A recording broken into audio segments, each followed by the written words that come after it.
able to manage a halfway decent birthday present. Nope. Aha, title of the movie before the title of the movie. You could put a Mr. Rogers quote behind this sound design and it would give me nightmares. But the Book of Nahum specifically has a decent amount of ye old fire and brimstone as well as comeuppance against oppressors, so this is landing. Also, this theme of spectacle continues throughout the whole thing. Immediately unsettling eye contact right here in the opening scene. Hate it, I mean love it, love it. I love horror movies. The search for a group of missing hikers is set to resume this morning. Missing hikers? You mean jean jacket food? Keep our heads up out the clouds on this one. I know. He's saying it right to us. Cloud's bad, and we have no idea. Not only does he have maybe the most iconic voice, second only to Sam Elliott and James Earl Jones, and had iconic roles in iconic alien films like They Live and The Thing, but dang, Keith David is looking downright iconic on that horse. Not everyone can pull that off. I told you to fix the damn walker. Yup, that would be the missing hikers. And this slow shot is amazing. We see Otis moving, totally okay, and 3 seconds later, OJ looks back and Otis is slumped over. We know it's coming, but this cut here really adds some oomph to the gut punch. Less than 6 minutes in and everything is already bleak. What is this, Pixar movie? Well, obviously I'm gonna have to censor this, but wow, that is both disturbing and doing a great job of making me want to know what actually happened. Yeah, it would be Jefferson. Nope. Oh, right. Still aptly named. What an amazing credit sequence. A slow push-in on something completely unrecognizable to us, but it's the whole shebang, Jean Jacket's mouth. And then this crossfade to the classic The Horse in Motion, further confusing our eyes and setting up the abuse/spectacle themes of this movie. Hey, horsey. Hey, don't look in my eye. Again, saying it directly to our faces. I love Jordan Peele. Does anybody know the name of the black jockey that rode the horse?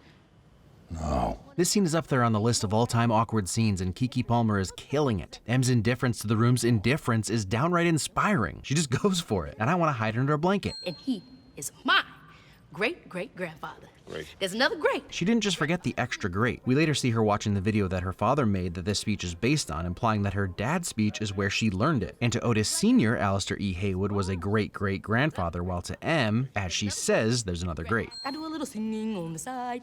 Motorcycles, baby. Motorcycle escape shadowing. It seems so obvious what this movie will be about since we're 13 minutes in and we've seen two animals do things they weren't supposed to do on set. Considering I never thought we'd see this character again, this 1-second shot is genius and says almost everything we need to know about antlers. You know, I've heard that the wacky waving inflatable arm flailing tube man work really well to bring in customers. I can't imagine another use. Michael Abels has become Jordan's go-to composer, and he shows in this scene why. Such a simple piece of music that adds to the mystery while also spurring a bunch of emotions. It plays into the failure, there's obviously contemplation, even a bit of forlornness with the distance between these two. I'm getting to see her future ultimate weapon, Chekhov's balloon as it were. This is in reference to the biggest, bestest, brand new live show we have coming up here. This phone call is a fun detail. She says that they squeeze out a couple of extra press passes for their big event. This event is of course the one where Jupe shows Jean Jacket to everyone, but if you've seen this movie you know that the event has a pretty low attendance, so she's just flexing to the person on the phone who it then becomes clear doesn't even know what she's talking about. All while the focus is on OJ and M, so these details just fly by. I love Jordan Peele. Hey, just like his balloon. Us inspired scissors on Jupe's desk? I actually wanted to lay some groundwork to a pathway of buying some of them back. Yeah. Yeah, totally. Did you want just the skeletons, or? It was 6 minutes and 13 seconds of havoc. The fact that he knows the amount of time is both disturbing because he lived it and might remember how long it was due to that, but also because he's clearly practicing his lines here for the tours of this room he wants to give in the future. I guess we all deal with trauma in different ways. It was a spectacle. People are just obsessed. Either way, we sure do love spectacle. You haven't seen the Bad Gordy sketch on SNL? I mean, it pretty much nailed it better than I could. This is rough, because it's clear that Jupe can really only talk about this day in the context of entertainment. The SNL sketch gives him control over it in a way that he did not have of the actual horrors he witnessed. But he's still pretty explicit when talking about Catan. Crushing it. He is a force of nature. He is killing on that stage. I love this moment in Yun's performance. He's actually a little emotional and choked up. His eyes are just a little glassy, but he switches it off so quickly. Well, that's Jean Jacket's Cloud right there. Jordan Peele never has bad lighting in his films, but the lighting in this film is just legendary. So I guess you don't want to see what's good with that liquor cabinet then, huh? I got that hobby weed too, actually.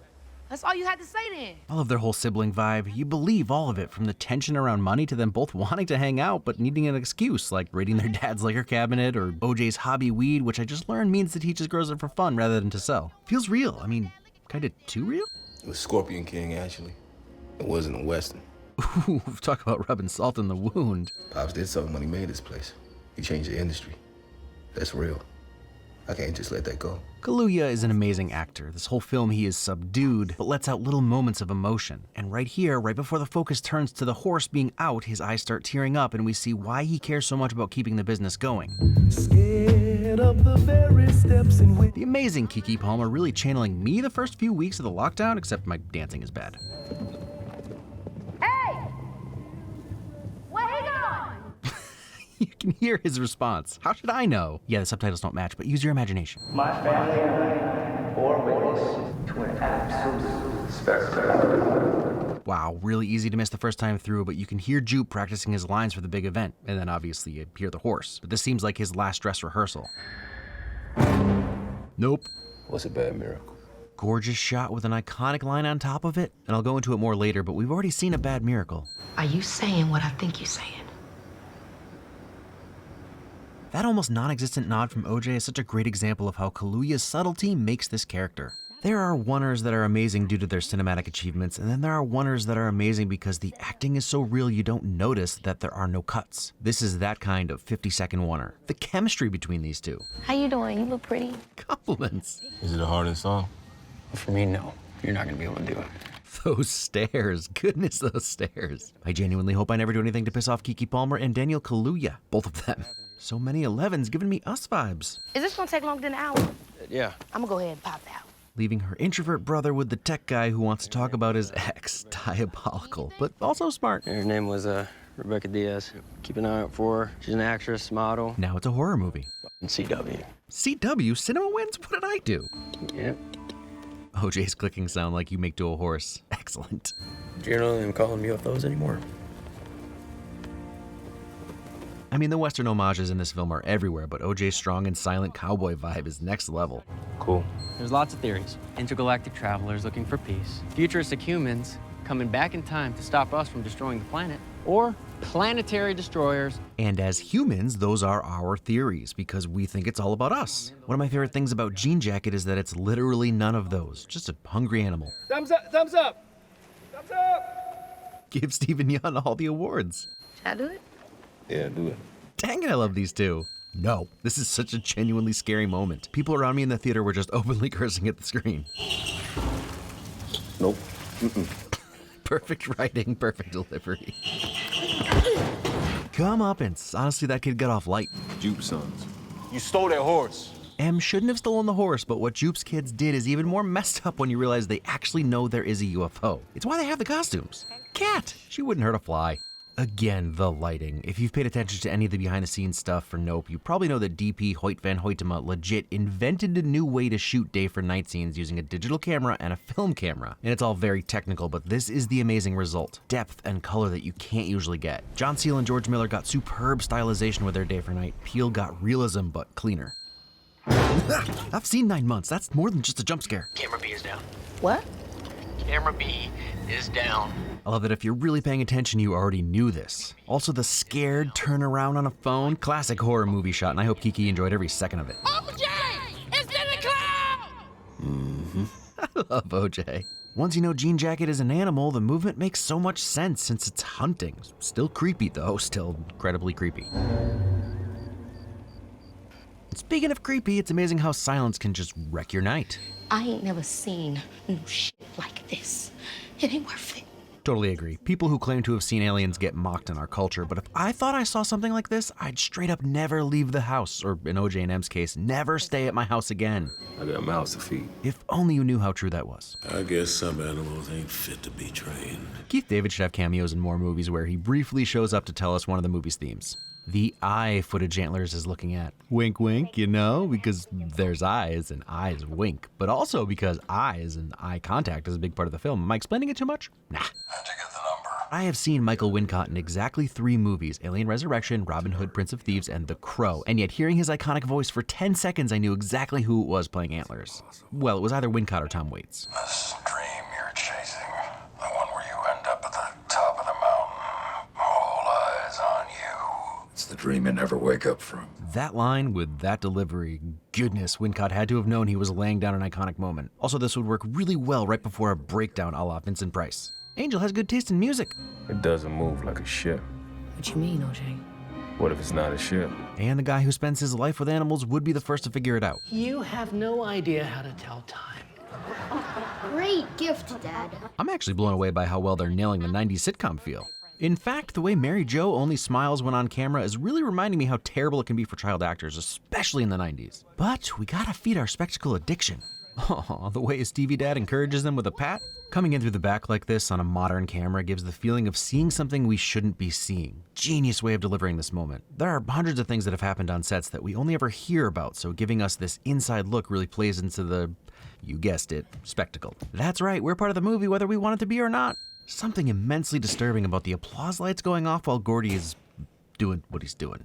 I mean, I certainly wouldn't call this a good miracle, but it is part of what arguably saves Jupe's life. That and the tablecloth obscuring the direct eye line. I know Jupe lives and I'm still terrified. Also gives new meaning to this line. That's the first exploding fist bump. Yun is saying so much with just his face, but the Kuleshov effect is in full force, and with the context of the edit, we know every emotion Jupe is going through. And now Abels is really going full spaghetti western with the whistling and classical guitar for Jupe's part in the story. Everything about this is bleak. The veil, the glove, the sweatshirt with her face on it. Just super heartbreaking parallel to real life events that were revealed on Oprah, which makes this feel more intentional. Yeah, like Oprah, for example.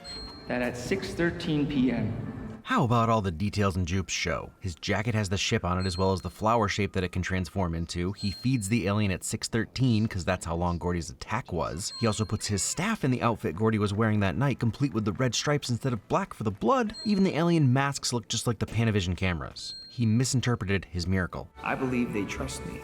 If they didn't, I don't think any of us would be here right now. It seems like maybe his experience with Gordy makes him think he'll be okay, almost like he thinks he's immune. You can even hear him mutter under his breath. Bear with us now. Trained animals can be unpredictable. LOL. LMAO even. The shadows behind Jupe? Is there just the slightest smile there right at the end? Is he happy to die in a spectacle? Is he just happy it's over? Will this moment keep me up at night? Maybe, man, yes. Well, this is endlessly disturbing. There's no gore. Even the implied violence is sort of unknown, but the scream is terrifying and it's upsetting and wet. People are throwing up, so you can imagine it smells awful. And the reveal that it's biological after OJ's guess? Another oneer, this time skillfully and slowly builds up the tension. Then as Jean Jacket is seen in the background, it almost acts like a cat when they think nobody sees them sneaking up, and then the big reveal is super intense, but it's all one long shot and the buildup is just nuts. Not to mention the audience screams. Okay, I'm not the only one who thought the jean jacket was a giant cowboy hat at first, right? Just a big old Ascension 10-galloner. I mean, if it was deliberate, it works, obviously. Speaking of hats, notice that the actual horse rancher wears baseball caps and Jupe, the theme park owner, wears a cowboy hat. Also, that's not a hat, it's jean jacket, changed my mind. Lucky! Fun fact, besides Lucky, all the title cards name a character who is going to die in that act. Probably why they call him Lucky. We're in trouble. Honestly, no shame. Appropriate reaction. Again, just all sorts of disturbing, but I love the way Jean Jacket is blocking the rain. You know, Slayer warned us about this and we didn't listen. Nope. Exactly. Calmly and quietly shuts the door. That's why OJ lives. He knows when to call it. I mean, the name of the movie is Nope, a thing so many characters should have said before going in the house, going up the stairs, or leaving the car. OJ is like the anti-horror movie hero. The design for Jean Jacket is so simple yet so horrifying. Safety first. I don't mean to toot my own horn, but I'm pretty good in most crises. Like spinning out on an icy road, I'll regain control while everyone else screams. In certain situations when flight or flight kicks in, I go into superhero mode, no cap. So getting to see OJ just soberly handling the situation is insanely refreshing. He's freaked out for sure, but he's acting normal, controlled, his actions are calculated. Don't get me wrong, jump scares still get guys like me and OJ, but if there's danger and we see it coming, just call me Neo, bruh. Metal. Just in case there was any question if Jupe is just the worst for inviting Mary Jo. Ha! He really is better with animals. Also an apropos song because sunglasses might obscure eye contact. Yeah, that checks out. Also nice wiper shirt. You never go wrong with a fried fish sandwich. Apparently Jordan loves fried fish, and the more I think about Jean Jacket, the more it seems more like a marine animal, which makes this victory shadowing? First, totally missed this fight in the background just like our protagonists do since they've just been through it, but it also feels like a territorial dispute between two rival teams, which, you know. I'm not going back to the monster umbrella. First, way better name for JJ, also awesome band name I call it, but also the Jesus Lizard and Rage? A+ t-shirt game in this movie. And everyone is wearing sunglasses, but I tend to think OJs are the only ones that would be truly effective since they're mirrors. Asking is someone who was in the house when the shit went down. 100% here for this budding friendship. Jean jacket. Aww, cause M didn't get to be involved in the training of the first jean jacket, and now this one is going to eat you all. So sweet. Made her myself. No electricity. I mean, there are plenty of wind-up Bolex 16mm cameras that already exist, but points for DIY ingenuity. Let's go, boy! I think they might be my favorite siblings of all time. This whole planning and testing and gearing up montage feels so 80s, but modern? It's also the fastest way to get creeped out by a raspy-voiced old white dude. Mr. Purple People Eater, don't eat me. But this is also an homage to the 70s with Jaws' Show Me the Way to Go Home. Holst is a great Shaw. He's big, he's mad, and he's got a lot of spirit. But anything with a spirit can get broke. What a badass, depressing line. And of course he'd wear his Scorpion King sweatshirt to deal with Jean Jacket, the animal that made them lose the contract. Also, it's bright like a flag. How exquisitely stupid is that? Stealing that line. Honestly, earlier in the movie when they show the wacky waving inflatable flailing arm tube man, I was afraid they wouldn't really be in the movie, but little did I know that the wacky waving inflatable flailing arm tube man would be a huge part of the plan. So now we get tons of wacky waving inflatable flailing arm tube men, which is great. Just realizing that if CSI ever came out to their house and swabbed the blood, they'd find the DNA of every single missing person from Jupiter's Claim, and they'd have a lot of explaining to do.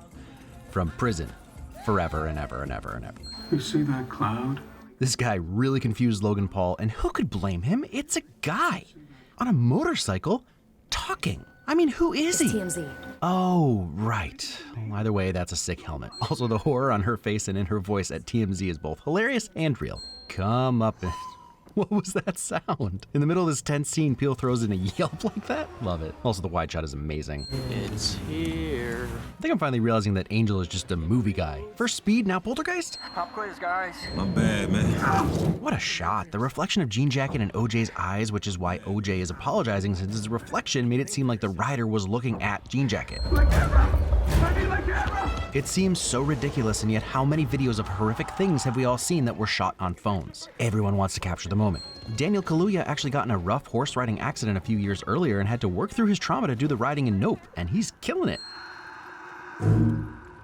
Oh dang, Jean Jacket just sitting there waiting for OJ to look at him, using the rider's screams as bait? I know we've seen Jean Jacket before, but somehow the scale hasn't hit me until now. It is massive. I also love that they're just fully embracing the Western movie music and aesthetic. The light, it's gonna be magic soon. I both hate Antlers for this and also totally get it. Magic Hour is Magic Hour. Is it arrogance? Is it that he knows the only way to get the shot he wants is to die doing it? Is it that he's already dying? Either way, he does get to go out doing what he loves. So, no thanks, but good for him if it's what he wants. Yup, that's what I've been saying. Always have a tarp with you. Keep one in the car at all times. You never know when you'll need shelter or you need one to knock you over because you can't look away from a giant intergalactic sand dollar that feeds based on eye contact. You know, this whole time I've been thinking, sure, he's scary, but just stay inside. But nope, he'll rip your house apart.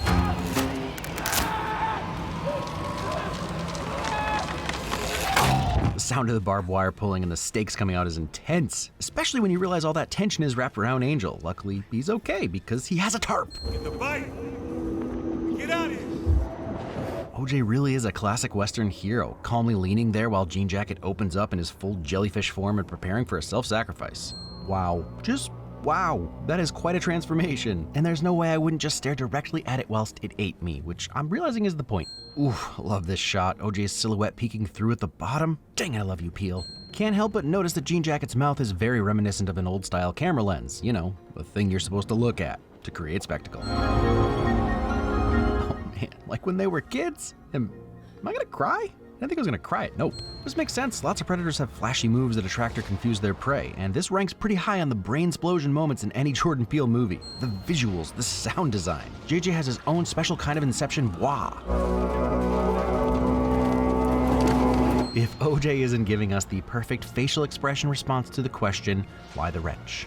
Akira slide? What can be said about the Akira slide that hasn't already been said? It's awesome. It had to be fun to do. I'm incredibly jealous of Keke Palmer. Also, I want her to be my friend. Yeah, that about covers it. Also, watch Akira if you haven't. For real. Releasing the balloon is genius when you consider that the encounter isn't about food at all. This is a challenge for territory, and what's a bigger challenge than something that looks like a human but is the size of Jean Jacket? You can definitely see the Neon Genesis Evangelion influence there, particularly the Fifth Angel. Speaking of Angel, genuinely glad this guy is still alive.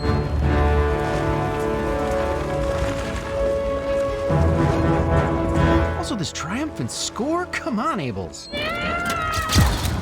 Antlers was wrong, she got it, it wasn't a dream. Badass good girl. There's something kind of poetic about the juke balloon taking out Jean Jacket. He's such a tragic character, but at least his cartoon likeness can save the day. Time to ride off into the sunset.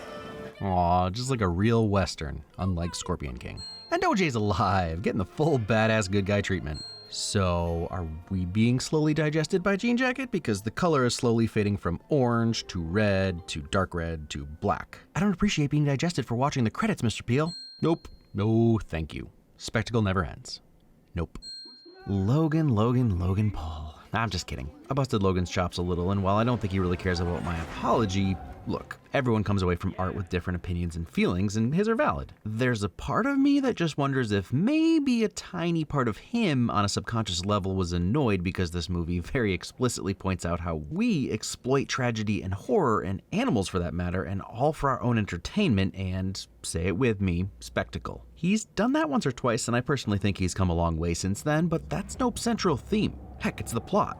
I mean, the secondary plot is the group escaping / defeating Jean Jacket, but like the main drive, the main focus of the film, right until the end is getting that money shot. Capitalizing on the spectacle, and sure, it's to save the farm, that's why we find these people redeemable, but like, also to get rich and famous. Let's go to Oakland. One of the main characters sacrifices his own life in pursuit of the perfect shot. The TMZ rider is a short-lived secondary villain / convenient bait, but the difference between him and Antlers is a few voice octaves speaking in riddles. Obviously, I'm being hyperbolic, but the goals were the same. Get the shot for money or acclaim. You can wax poetic to me all day about how Antler's goal was more meaningful, and maybe it is, but like, I don't know, is art worth dying for? Maybe he had weeks to live and this was meant to be his gift to the world, we'll never know.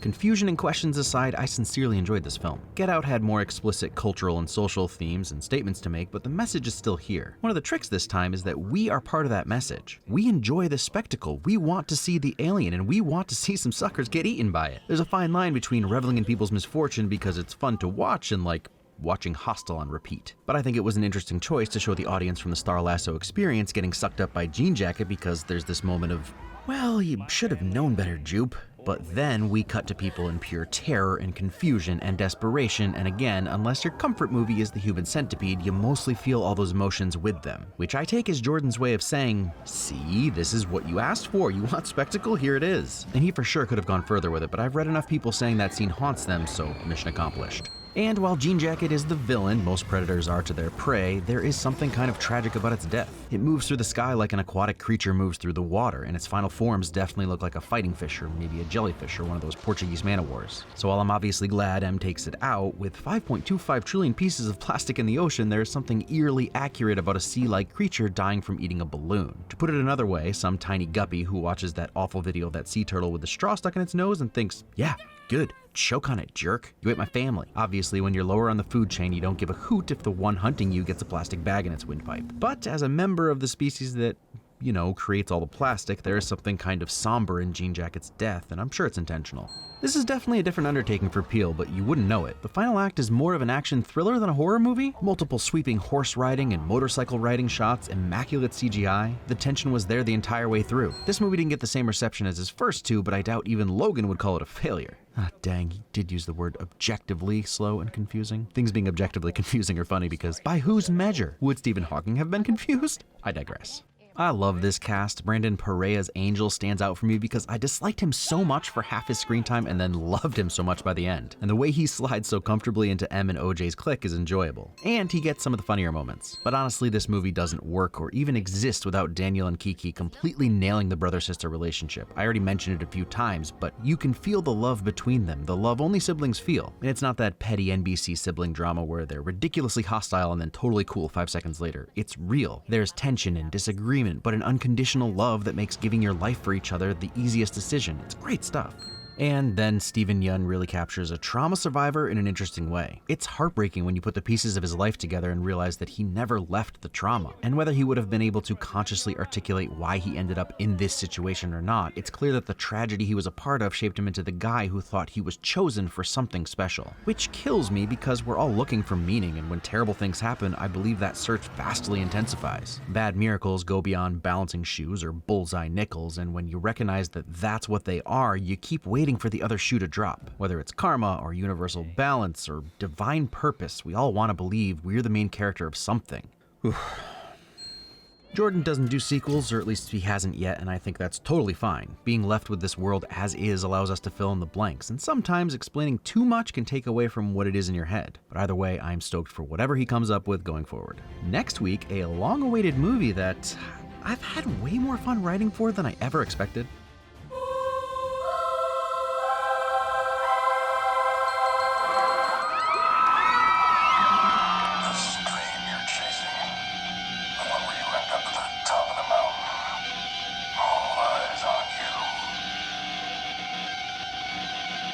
Dream you never wake up from.